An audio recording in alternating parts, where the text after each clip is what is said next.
Os he de decir que lo más caro ahora mismo de conseguir para mi barco es tiempo para navegar. ¿Qué haces así, tío? Vístete. Si hace mucho calor. Pero que me haga calor, da igual. Pero Tú estás desnudo al otro lado de la cámara. Ya, pero a mí no me ve nadie. Yo y tengo que vivir con esa imagen en mi mente mientras intento leer lo que pone en el teleprompter. Haber estudiado. Vístete ahora mismo, por favor, que no son formales. Bueno, venga, el último tirito de aire fresco.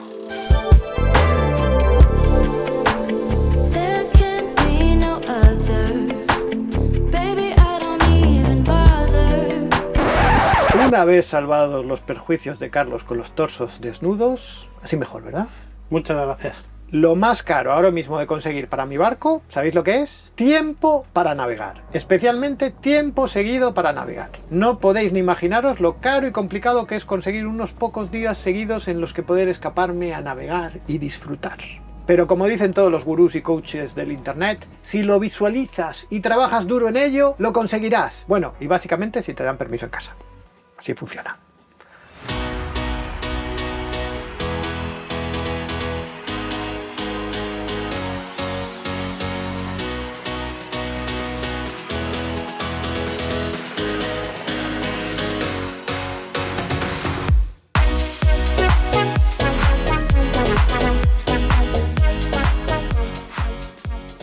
Saludos navegantes y bienvenidos a un nuevo episodio de The Low Cost Sailor. En el episodio de hoy por fin nos vamos a navegar. No sé si vosotros lo estabais esperando, pero yo estaba deseando poner a prueba todos mis inventos y disfrutar de todas las comodidades que he añadido a mi barco en unas jornadas de navegación en solitario por las costas de Cantabria y el País Vasco.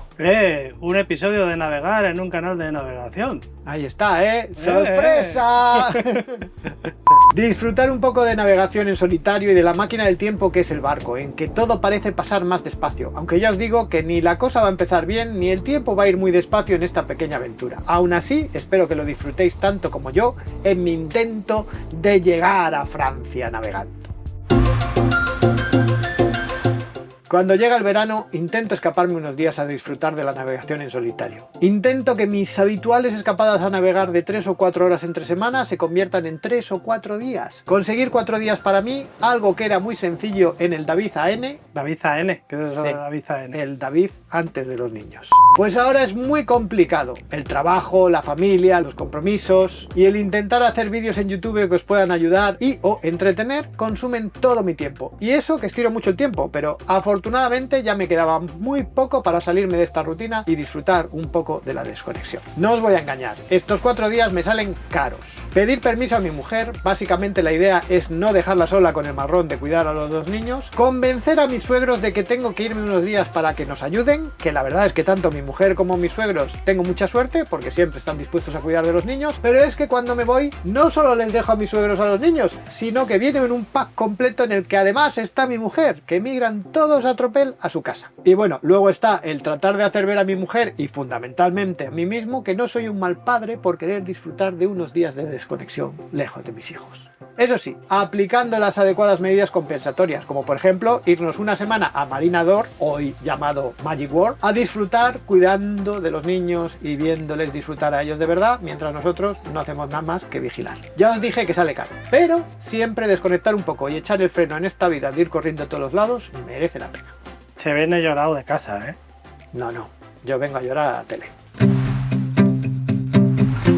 Mi verdadero objetivo para este viaje y recurrente en mis intentos todos los veranos es llegar a Francia, y cuando planeaba este viaje era algo que lo veía bastante viable. 22 horas separan a Santander de la costa francesa a una velocidad de unos 4,5 nudos, algo perfectamente asequible para mi barco. Si me escapaba 5 días entre semana, yo creo que tenía tiempo de sobra para hacerlo. 5 días entre semana no me parecía dejar demasiado marrón a mi mujer y mis suegros, porque al final los niños están hasta las 3 o así en la guardería, eso sí que es caro y no tener un barco, pero ya un par de días antes me quedó claro que se esperaba de mí que volviese el jueves en vez del viernes, e incluso a medio viaje la cosa quedó en que el jueves tenía que llegar a tiempo para recoger a los niños de la guardería. En fin, estaba claro que lo de vivir despacio no entra en mis posibilidades. Por lo menos el pronóstico este año era bueno para ir en esa dirección. Arrancaba con un par de días de viento del oeste suave y luego una buena nordestada para emprender el camino de vuelta. No pintaba mal. Pues bien, amaneció después de toda la noche lloviendo y amenazando aún más lluvia, un día gris y feo. Tras dejar a los niños en la guardería y el coche en casa, me dispuse a ir al barco en mi ya habitual camino en bici, esperando no mojarme demasiado. Objetivo conseguido. Sobre las 9 de la mañana ya estaba en el barco, listo para zarpar y probar todos mis inventos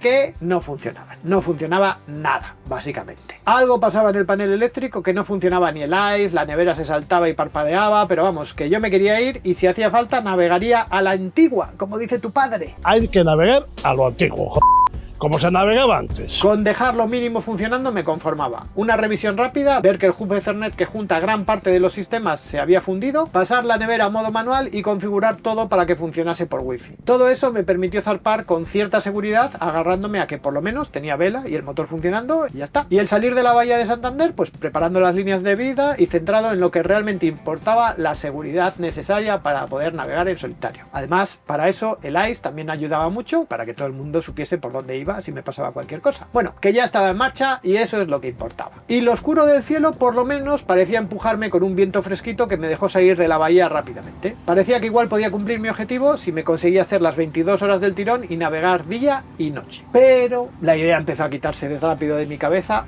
Fuera, el mar cruzado no hacía la travesía de lo más agradable. Y enseguida ese viento fresquito aflojó hasta no ser lo suficiente para empujarme con velocidad y tuve que encender el motor. Eso sí, el mar cruzado de 1 a 2 metros no parecía tener intención de abandonarme. La costa cántabra hacia el este me la tengo más que pateada. Muchas veces he ido en esta dirección y no es ninguna novedad para mí. Una costa espectacular, llena de acantilados y montañas que entran en el mar y con muy pocos refugios donde esconderse. A la altura del Cabo de Ajo, con su famoso faro pintado por Okuda, que os aclararé que la parte pintada solo es visible desde tierra, llega el momento de tomar la decisión. ¿Tomar el rumbo directo para Francia o costear para descansar la noche en algún refugio? Y he de decir que antes de salir lo tenía bastante claro. Me apetecía navegar en alta mar, en una tranquila noche estrellada haciendo guardia, pero por lo visto hasta el momento la noche no iba a ser estrellada ni tranquila, iba a ser navegar sin parar con un molesto mar cruzado durante toda la noche, sin viento y encima sin estrellas, puesto que estaba nublado. Y todo esto después de una noche de dormir fatal con mis hijos despertándome 1000 veces. Pero tú di que no, que era porque no se veían las estrellas, como no te funcionaban los cacharros, pues claro, para navegar por las... Claro, eso, me podría haber perdido porque no se veían las estrellas y cómo iba a navegar yo, claro, si me fallaba la electrónica, los 3 tablets, el móvil, el otro móvil y el plotter que nunca enciendo, que es el original del barco. Mucho mejor. Mucho mejor descansar. Lo que me planteé si intentar hacer eso no era seguir viviendo deprisa y decidí que mejor tomármelo con calma, costear para darme un baño junto a la ballena de Sonavia y luego hacer noche en Guecho o tal vez en la bahía de Plencia para ahorrarme un pequeño tramo. Para llegar allí pasaría junto al Cabo de Ajo, el Cabo de Quejo y el Monte Buciero con sus archiconocidos faros.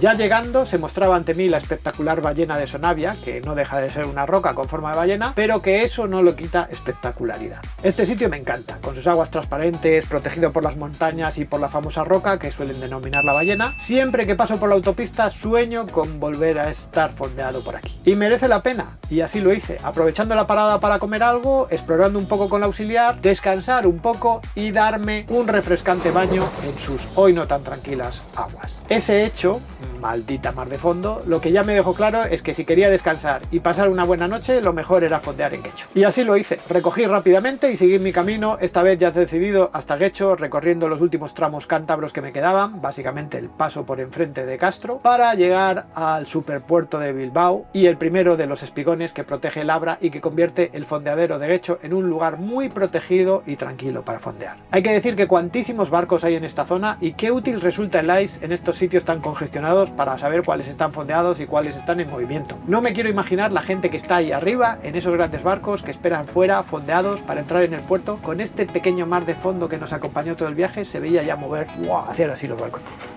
La noche prometía, estaba muy cansado y la puesta de sol ya anunciaba mi hora de cenar, una buena cena tradicional, lo que yo llamo cena, cocinando a bordo, sin necesidad de usar el gas y con mi extractor de humo casero. Ya solo restaba cenar viendo un poco alguna de mis series y dormir, que al día siguiente me esperaban otras 10 horas de navegación, aunque tampoco me pondría ningún gran objetivo de madrugar para el día siguiente, no os creáis. Tan solo tenía que llegar a Zumaya para la hora de cenar, que había quedado allí con algunos seguidores del canal para conocernos en persona y disfrutar de una cena entre amigos. Pero eso ya sería otro día. Hace mucho que no recordaba dormir tan bien y tan profundo. Yo creo que solo por eso mereció la pena, la parada. ¿Cómo he dormido, madre mía? ¿Cómo he dormido? Ya no me acordaba lo que era dormir así. O sea, ¿la gente sin hijos dormís así todos los días?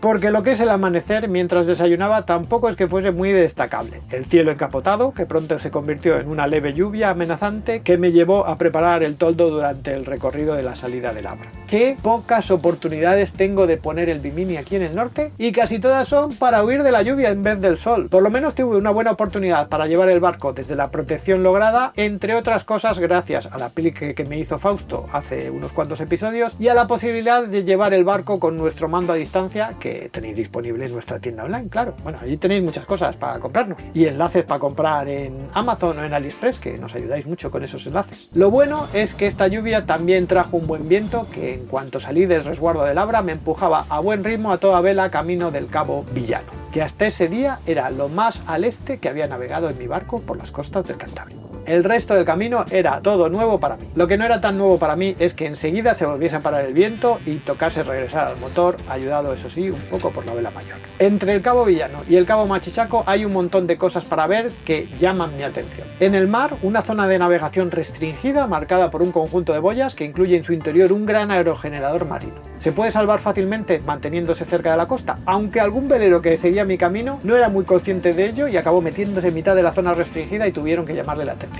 En la costa, que es tan ruda como la gente del norte, abundan los acantilados con muy pocos resguardos, apenas algunas calas y llamativas construcciones artificiales como la plataforma de gas La Gaviota o la abandonada central nuclear de Gorli, que nunca llegó a funcionar a pesar de que su construcción estaba completada. Pero lo abrupto de esta costa también esconde parajes de belleza singular como la ermita de San Juan de Gasteluche, que siempre fue famosa por su belleza, pero ahora más aún por haber aparecido como Rocadragón en la aclamada serie Juego de Tronos. ¿Y no viste ningún dragón? Porque el otro día, en el episodio de ayer, hay una pila... Bueno, no digo más, que eso es spoilers.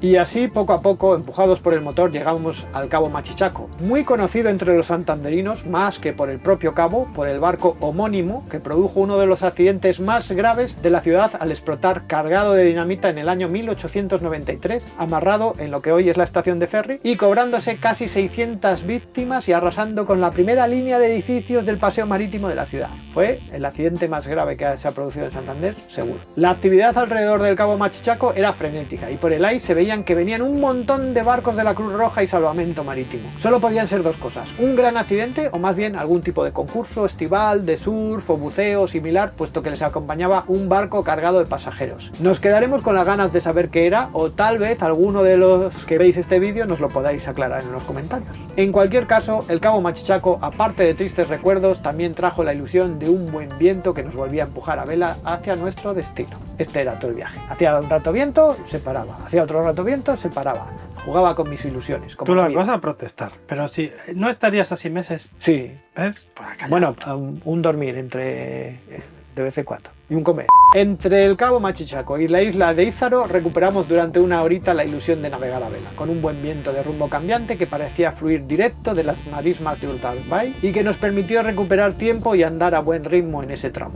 Estoy convencido que la mitad de los nombres en euskera los voy a pronunciar mal, pero bueno. Luego ya la realidad volvió a golpearnos, el viento cambió de dirección, aflojó y no nos quedó más remedio que volver a tirar de motor para las 3 horitas que aún nos quedaban hasta llegar a Zumaya. Lo bueno es que pude aprovechar para reponer fuerzas y comer algo que aún no había comido. Unas pocas horas después ya estaba desmontando velas y preparándome para entrar en el puerto de Zumaya, del que la única referencia que tenía al margen de las cartas y las imágenes de Google Maps era un famoso vídeo de un barco entrando en el puerto de Zumaya devorado por una ola y viendo cómo vuela toda la tripulación y se cae al agua y vuelca y se vuelve a deslizar. Bueno, espero que esa no fuese la entrada que a mí me esperaba, o sería esa. ¿Qué vas a parar el vídeo aquí? ¡Un cliffhanger! ¡Vas a hacer un cliffhanger! Claro, como si esto fuese Juego de Tronos. ¿Volcaré? ¿Conseguiré entrar en el puerto de Zumaya? ¿Me devorará una ola? ¿Quién lo sabe? Yo, porque estuve... y más gente. Bueno, el que no me devoró casi lo sabéis todos.